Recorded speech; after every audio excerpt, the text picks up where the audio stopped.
Alhamdulillahi Rabbil Alamin. Wassalatu wassalamu ala ashrafil anbiya'i wal mursalin wa ala alihi wa sahbihi ajma'in. Qala syekhul imamul muallif rahimahullah wa ala man naf'a bihi wa barakati ulumih wa bikum fid daraini amin. Qala radhiyallahu ta'ala ankum. Bismillahirrahmanirrahim. Ar-ruknu tsani wa huwal imsaku. Rukun yang kedua yaitu imsak, menahan diri dari makan, minum, jima dan sebagainya.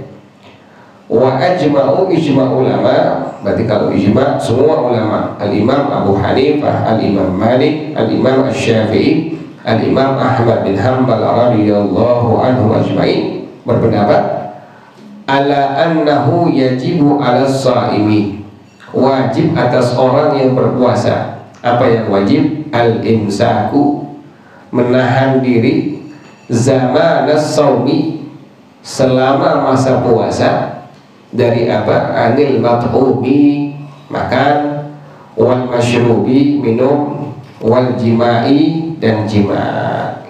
Itu hukumnya wajib, ijma' ulama. Dalilnya liqaulihi ta'ala, firman Allah ta'ala, fal'ana, maka sekarang, basyiruhunna, silahkanlah, basyiruhunna, setubuhi istri-istri kalian, setubuhi mereka, artinya istri-istri kalian setubuhin. Wabtagu ma kataballahu lakum, dan carilah sesuatu yang Allah tetapkan untuk kalian. Wakulu washrabu, makanlah, minumlah, boleh silahkan makan, boleh silahkan minum, silahkan berjima dengan istri, silahkan diperbolehkan. Sampai kapan? Hatta yatabayyana lakumul khaytul abyadu minal khaytil aswadi minal fajar. Yang nggak boleh kalau sudah masuk waktu fajar shadiq dari fajar kadhib itu. Jadi kalau ada subuh maka tidak diperbolehkan lagi. Wajib hukumnya untuk imsak, untuk menahan diri selama masa puasa. Yang pertama dari al-mat'um, dari makanan. Yang kedua al-masyrub, minuman. Yang ketiga dari jima'.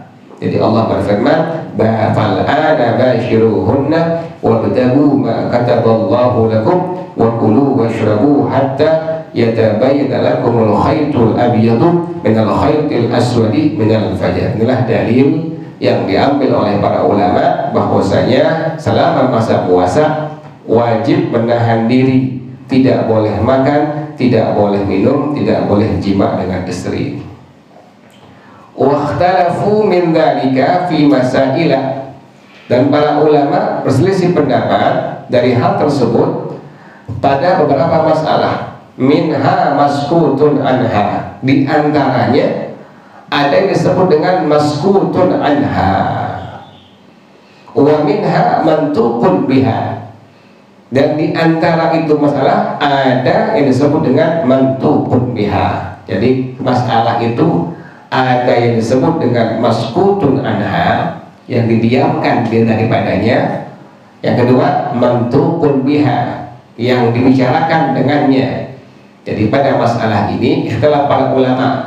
Ada yang disebut dengan maskutun anha, masalah yang didiamkan, tidak dikomentari. Yang kedua mantuqun biha, masalah yang dibicarakan dengannya.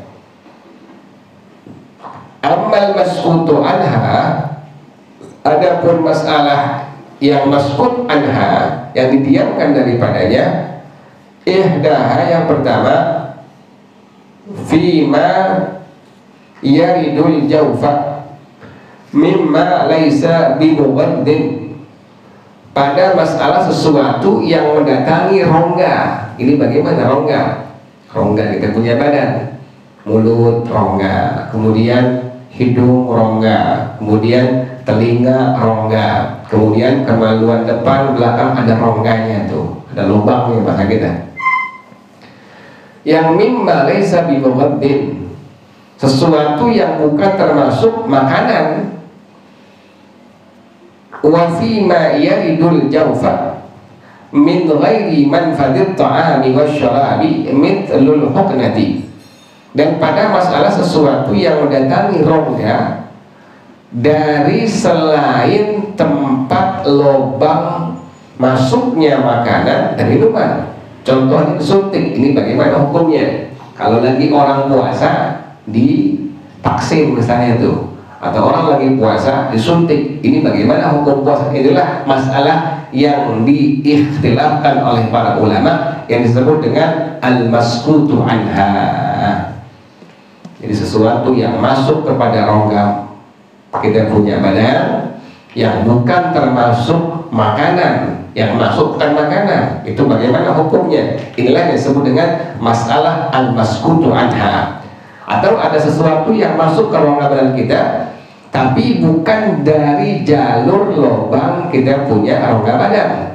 Contohnya disuntik, divaksin, bagaimana hukumnya? Inilah masalah yang disebut dengan al-maskutu anha yang diikhtilafkan oleh para ulama.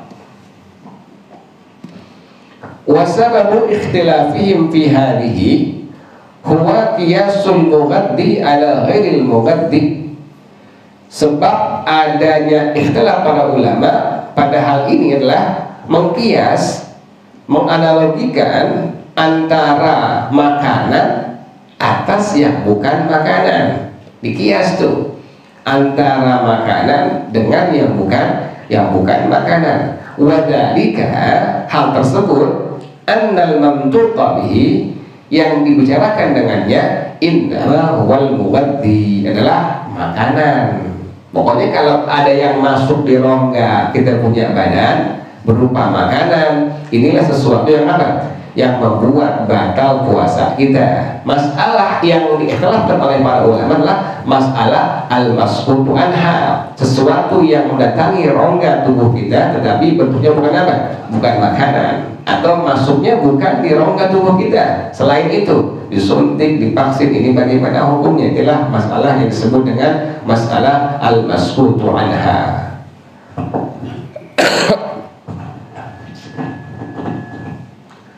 Faman ra'a annal maqsuda bis-shaumi, maka ulama yang berpendapat tujuan dengan puasa adalah apa? Tujuan puasa maknan ma'qulun, arti yang dapat dilogikakan. Maka ulama ini lam yalhaqil mughaddiya bighairil mughaddi, tidak mengkias. Kalau ada kalimat lahiqa yalhaqu di kitab fiqih, itu bukan menghubungkan, maknanya mengkias. Ingatin tuh. Jadi kalau ada kalimat di kitab fiqih, kalimatnya lahiqa atau yalhaqu atau mulhaq, nanti ketemu tuh, maka disebut dengan artinya bukannya dihubungkan, bukan menghubungkan, tetapi artinya adalah mengkias atau dikias. Maka ulama yang berpendapat, kemarin juga ada na'am ya, na'am di kitab-kitab ulama kita, maknanya bukan iya, tetapi maknanya apa? Lil istidrak, akan tetapi. Itu ingatin tuh, itu yang dibilang al-ilmu bitalaqi demikian. Jadi kalau kalimatnya ada lahiqa atau yalhaqu, maka maknanya bukan menghubungkan atau dihubungkan, tapi maknanya adalah mengkias. Faman ra'a annal maqsuda bis-shaumi maknan ma'qulun, maka ulama yang berpendapat tujuan dengan berpuasa adalah arti yang dapat dilogikakan, lam yalhaqil mughaddiya bighairil mughaddi, maka ulama ini tidak mengkias makanan dengan selain makanan. Jadi ulama yang berpendapat tujuan puasa adalah arti yang dapat dilogikakan, maka ulama ini tidak mengkias makanan dengan selain makanan.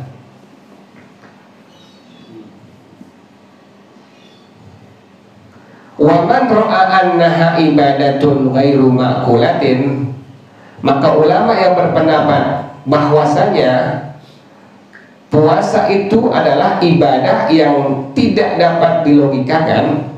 Wa annal maqsudu minha, wa annal maqsuda minha, dan tujuan daripada ibadah puasa innama huwal imsaku faqat, adalah hanya menahan diri saja, amma yaridul jawfa, dari sesuatu yang masuk kepada rongga tubuh kita, sawwa bainal mughaddi wa ghairil mughaddi, maka menyamakan antara makanan dengan yang selain makanan.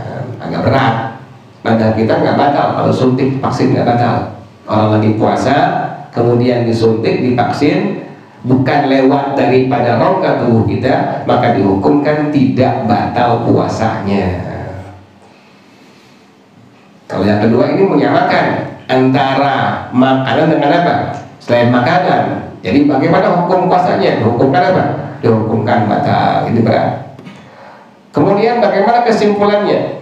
Wa tahsilu madhabi Malikin, dan kesimpulan daripada madhab Imam Malik radhiyallahu anhu, annahu yajibul imsaku amma yasilu ilal halqi, wajib menahan diri daripada makan minum dari sesuatu yang sampai ke kerongkongan, min ayyil manafidi, dari tempat-tempat rongga lubang manapun, wasada mughaddiyan kana aw ghairu mughaddim, yang sampai bentuknya makanan atau yang bukan makanan. Ini dalam madhab Imam Malik radhiyallahu anhu.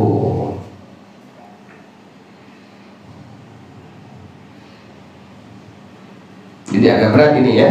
Jadi kalau ada orang yang disuntik atau divaksin dalam madhab yang bukan madhab kita Imam Syafi'i, maka dihukumkan batal puasanya. Madhab kita enggak bedakan antara yang masuk ke rongga dengan sesuatu yang masuknya bukan dari rongga. Kemudian yang memang bentuknya bukan makanan dengan yang bentuknya adalah bentuknya makanan. Wa amma ma adal ma'kula wallahu a'lam bissawab.